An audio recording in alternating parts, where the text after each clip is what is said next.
艺术水阁好，国情解说两句话含你做参考。解说，解文说字。好朋友，今日咱来开讲。咱讲台语的形容词有长到底，有宽到矮。啊，台语的俗语嘛，常常有迄个对比的，啥做对比的？咱今日互相来研究几句啊。头一句，咱来讲对比好野山。顶句讲富的富上天，下句讲善的长寸铁。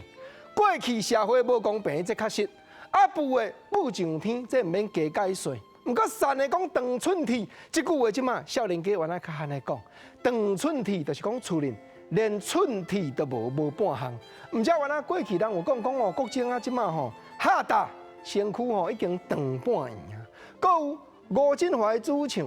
杨三郎作曲，卢团主作词，迄条《港都夜舞》歌词敢无讲想起当时踮在船边，讲甲汤蜜甜，真正稀奇你我情谊，煞来拆分离，毋知何时会来相见，真情长半厘。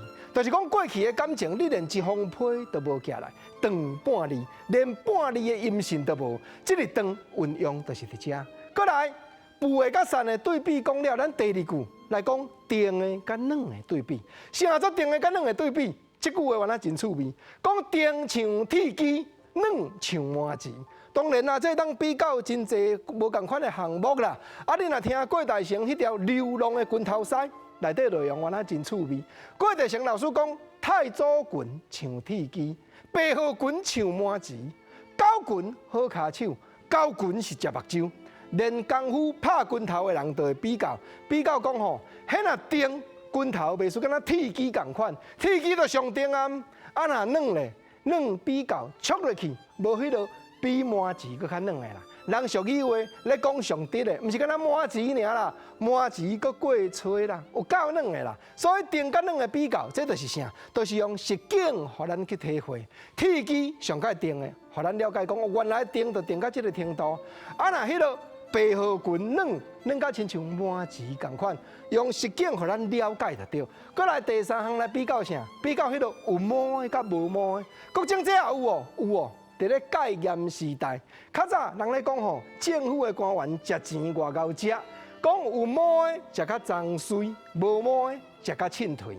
脏水咱拢知啦，就是迄落脏落去变的啦。过去古早时代、农业时代，互毛就对啊。啊若凊退。这无毛的啦，规粒光骨啦，逐项都拢总食啦。啊，上趣味就是，你若听宪法的专家，也是台语的专家，李鸿禧教授咧演讲，伊会甲你讲有毛的食较脏水，无毛的食较凊退，搁有哦两骹的食较流退，四骹的食较倒跪。搁来第三句，李教授继续讲有肉的食较肉素，无肉的食较笨素，拢是互相俗语对比的趣味性，安尼就对啊。